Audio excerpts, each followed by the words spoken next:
your conversations with other people about Christ and Christianity and the real important things, you are going to encounter what I call the question. The question? Yes, Bill. The question. That is the question that stops most Christians in their tracks, and they don't really quite know how to deal with it. Nor is it obvious how to deal with Greg dealing with it. The question. Let's all learn some tactics, shall we?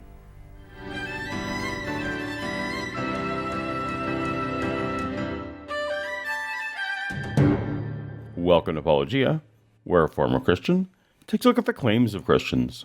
If you're new to the channel, please take a second to tap on the subscribe button so that you'll be notified when new science, theology, and news videos come out. And we've recently launched an audio-only edition that you can find wherever the finest podcasts are gathered. If you're unfamiliar with Greg Koukl, he's a Christian apologist who hosts a massively popular radio show called Stand to Reason.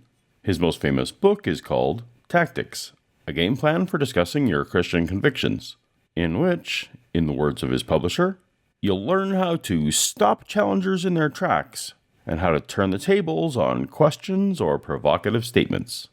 It's a communication tactic book. And the question was posed to me in an hour-long TV debate that I had with Deepak Chopra, the New Age guru, as we talked about spiritual things. And what he said to me is, so you're saying that anyone who doesn't believe just like you is going to hell? That's the way he put the question. Is that the way he put the question? Let's take a look. What about people who are not Christians? What about them? Are they damned to go to hell forever? Now, some people have said if you're careful how you push the question, you could win any argument. Also, if you're the person telling the tale, you can make it sound like you won any argument. And the problem here is that this was a question about the exclusivity of Christ, a critical issue in Christianity, but it was put in a way that made me look really, really bad. What about people who are not Christians? What about them? Are they damned to go to hell forever? So if I would have answered the question, yes, unless you believe that Jesus is the Messiah, then you will die in your sins, you will go to hell, I would have answered correctly, but I would have really given the wrong impression. If you would have answered correctly, you would have given the wrong impression. I'm looking forward to finding out how that makes sense. I would have fulfilled a really negative stereotype that people have of Christians, and I would have played right into Deepak Chopra's rhetorical hand, and I did not want to do that. How is a doctrine that you expressed in your own words and just affirmed as correct a stereotype? It is a core tenet of mainstream Christianity. Being anti-science might be a negative Christian stereotype. Being homophobic might be a negative Christian stereotype. Ned Flanders is a negative Christian stereotype. I've done everything the Bible says, even the stuff that contradicts the other stuff. A core tenet of your own beliefs, expressed in your own words, isn't a stereotype. No, it is a truth you are uncomfortable with, and that you'd prefer to avoid than acknowledge. And so in that particular circumstance, I sidestepped the issue. Just in this particular circumstance, of course. And I went in a different direction. But we can't always sidestep that issue, and nor should we. We need to address it because it's really, really important. But how do we do that? And this is where the tactical approach, I think, is really golden, especially using the Columbo tactic in its third sense. This Columbo tactic is from Greg's book. It's a form of strategic questioning that he named after a detective in a 1970s television show of the same name. One more question. Just before the screams, were you swimming on top of the water, or were you swimming under the water? Here's how Greg describes it. By contrast, the third use of Columbo takes us more on the offensive, yet in an inoffensive way. We ask a different kind of question, sometimes called a leading question. As the name suggests, leading questions take the other person in the direction we want them to go. Greg may consider this to be inoffensive, but in a court of law setting, leading questions are considered a dishonest tactic and one that distorts the truth. Objection, Your Honor, he's leading the witness. Objection, Your Honor, counsel's leading the witness. Counsel is leading the witness. Objection, leading the witness. Using questions allows us to make the point in a much more powerful way, especially when we get stuck in a circumstance like this. People asking us about Jesus being the only way of salvation. This happened to me once in a Barnes & Noble where I was giving a presentation for a book I'd written, the relativism book, and afterwards during the Q&A, someone came up to me and asked the question, why do I need to believe in Jesus? He said, I'm Jewish, I believe in God, I try to live the best life that I can. Why do I need Jesus? So there's the question again, not as belligerently put as with Deepak Chopra, but the question. So belligerent. What about people who are not Christians? What about them? Are they damned to go to hell forever? Now, here's a case where I want to lead up to the point. I want to make the point by making a couple of steps. I have a choice at this point. I could go ahead and state my steps as part of my argument, put my pieces on the table, so to speak, and then come to a conclusion, which leaves me with a certain liability. Every time I make a claim that is a stepping stone to my conclusion, the other person, especially if they're a little bit belligerent, can just deny the claim. And now I get nowhere. Particularly when one is making claims with insufficient evidence. So instead, I am going to use questions to get those pieces placed on the table by the other person. Because if they put those pieces on the table, it's a lot harder for them to take them off. We tend to trust ourselves over other people. So when we hear ourselves say something, it's going to resonate more, seem more trustworthy, be a thought we've now invested in. In marketing, what Greg is talking about is selling versus telling. Let me show you how that works with the question, all right? And this person who asked the question, they're at the Barnes & Noble. I said, when he offered the question, do you mind if I ask you a couple of questions? No, go right ahead. Here was the first question I asked. Do you think that people who commit moral crimes ought to be punished? In other words, do people who do bad things, should they pay for them? Wow, that is a leading question. Let's listen to that again. Do you think that people who commit moral crimes ought to be punished? In other words, do people who do bad things, should they pay for them? All right, let's break this down, starting with bad things. Now, despite any instinctual intuitions one may have that there is any kind of objectiveness to this phrase, in reality, and upon reflection, actions and potential actions exist on a spectrum. Each individual has outcomes that they prefer to others. Some actions more likely lead to preferred outcomes, and we label those as good. Other actions are more likely to lead to undesired outcomes, and we label those bad. But notice that in using the phrase bad things, Greg is forcing the listener to bring their answer imagining undesired outcomes. It doesn't matter if Greg and the listener would have any common ground on what things are desirable or undesirable. The listener answers with their own context. Similarly, the phrases be punished or pay for them. The listener's mind will automatically fill in the punishments and payments that the listener deems to be appropriate and proportional for the actions they personally find distasteful. The listener will also bring their own model of punishment. Perhaps they desire retributive justice that divvies out revenge. Or perhaps a deterrent model where punishment is meant to influence others to want to avoid similar consequences. Or maybe merely restorative, where the punishment attempts to restore the victim's prior state. These are vastly different models. But Greg doesn't care. Someone not paying attention to this ambiguity will, of course, answer yes, as the question is asking no more than, do you want people to act in the way you want them to act? It is a tautology. Someone paying attention will ask Greg follow-up questions. Moral according to whom? Bad according to what standard? Punishment according to what criteria? Payment according to what scale? This is where the details lie. And he said, well, since I'm a prosecuting attorney, yeah, I got lucky on the attorney part, you know. Lucky indeed. Or maybe this story didn't happen exactly this way. Somehow, even when I was a believer, these stories of the easily defeated non-believers felt unbelievable.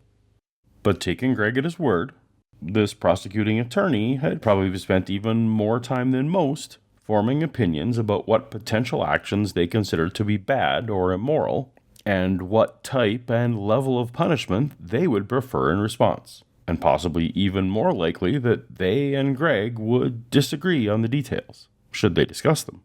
Which definitely Greg will not, because Greg is busy leading the listener down a specific path. But most people have this sense, this deep intuition, that people who do wrong things should not get away with them. People prefer the outcomes they prefer, and would prefer people act toward those preferences. This is a tautology. And so I agreed with him. I agree. I agree that people who do wrong things ought to be punished. A pity no one asked what those things were, but we've got no time. So now we've got a piece on the table. He put it there because I asked him the question. And Greg is correct that I'm lending affirmation to Greg's meaningless statement. The listener is now more invested in the conversation and position. People tend to resist admitting error, and identifying where an interlocutor may have trapped you with an ambiguous definition is difficult to identify on the fly as the conversation is happening. That's why we're talking now, to be able to spot some of these traps before they happen. Second question, have you ever done any wrong things? That's personal, right? What do you think he said? He said, yeah, I guess I have. Once again, bad things as defined by the listener, not as defined by Greg or someone else. In addition, the listener is a witness to every thought and action in their own life. This is a massive scope of data from which most would never dream of judging another, even if we had access. The guilt one feels over actions done and actions considered can be equal, regardless of intent, actual impact, or lack of impact to others. Because Greg is engaging in what boils down to a highbrow version of Ray Comfort's "Have you ever told a lie" routine. Have you ever looked at a woman with lust? Yes. Yes. Does it concern you that if you died today and God gave you justice, all those secret sins came out and the sexual imaginations as evidence of your guilt, you'd end up in hell? He is ultimately talking about thought crimes here. I'm guessing this prosecuting attorney has filled in different values in the blanks than Greg has. Nevertheless, without clarification of terms, Greg proposes another tautology demanding a quick answer. I agreed with him, so have I. And then I said, now we got another piece on the table. And so I said to him, look at where we come just in 2 questions. We both agree that people who do bad things ought to be punished, and we both agree that we've done those bad things. You know what I call that? I said to him. What? He said. I said, bad news. This is not a good picture for us. Now, do I need to tell this man he's a sinner? No. He just told me. Now Greg has moved from the safety of tautologies to presumption. Leaping from bad things to sin may be automatic to him, and maybe even the Jewish character in Greg's story, but it won't or shouldn't for all. Sin isn't bad things. Bad things are potential actions that lead to outcomes we don't prefer. Sin is some kind of gap between one's thoughts and actions and the standards and priorities of a hypothetical God. First, this hypothetical God must be sufficiently demonstrated to exist before we can entertain a secondary notion of standards, which would also need to be subsequently demonstrated. A deistic creator being needn't necessarily care at all about the activities of the resulting life forms. Sin and bad things are not synonymous, and they are certainly not universal. Do I need to tell him that he's under judgment? No.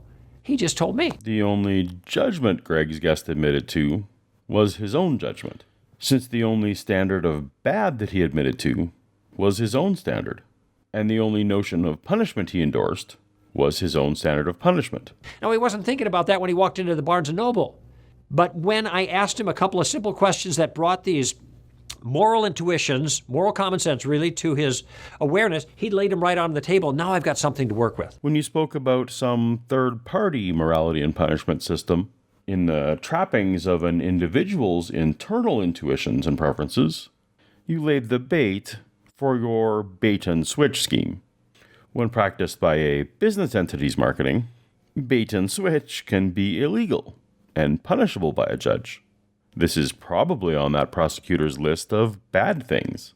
Yet Greg wants to use it to entice people to the morally perfect God. And then I went from there and I explained, it's as if the judge is about to lower the gavel on the two of us in the dock, and we both know we're guilty, and we both know we deserve what we're going to get. And then the judge pauses and says, by the way, are either of you guys interested in a pardon? This is absolutely not analogous.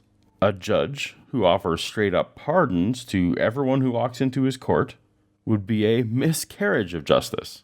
But Greg will course correct in a minute. Look, when you know you're guilty, you're much more open to an offer of forgiveness. And that's exactly where I wanted to bring him. And then I explained in very simple terms about substitutionary atonement, that the judge took off his robe and got in the dock and took the punishment for us so that we could be set free. So Greg has the judge himself accepting the judgment or sentence, as opposed to just waving it away. This is obviously great news for the individual offender, but is likely to remain a miscarriage of perceived justice to the victim and to society at large. If the judge takes a violent criminal's jail sentence, society is no longer protected from the violence. If the judge's driver's license is taken away for each speeding ticket, there's no deterrent for reckless drivers. If the judge pays everyone's child support, then parents have abdicated responsibility to their offspring. Greg's isn't an appeal to our intuition about justice. This is an appeal to our selfish desires to escape consequences. A far less noble goal, at least in this YouTuber's opinion. But with sin, God is the victim, a Christian might say. Fine, but that's not what Greg is selling today. I didn't use the language of substitution, I just explained it. Because that's what God has done in Jesus, and that's why Jesus is the only way. He's the only one who solved the problem. Nobody else could do this. Only Jesus could. Or, and hear me out, if there's no God, then there literally is no problem to be solved. Demonstrate the problem first. And this is one way of getting to that vital point, by using a tactical approach. And we've been talking about one way to avoid getting sucked in by Greg's tactics. You're not obligated to answer questions with a yes or a no when there is ambiguity or lack of clarity or disagreement about what the words in the question mean. Ask for a definition. Ask for clarification. These are not dodges. These are necessary. Bad by what standard? Punishment by what standard? Payment by what standard? Can you demonstrate that the victim of the so-called sin actually exists? This chapter of Greg's book draws to a close with this observation. When a cherished view is at stake, it is not unusual for people to raise empty objections. Objections that initially sound worthwhile, but simply can't be defended once examined. Questions aimed at undermining the view often reveal a lack of substance behind the bluster. I recommend we take this advice and ask those questions that will reveal the lack of substance behind Greg's bluster.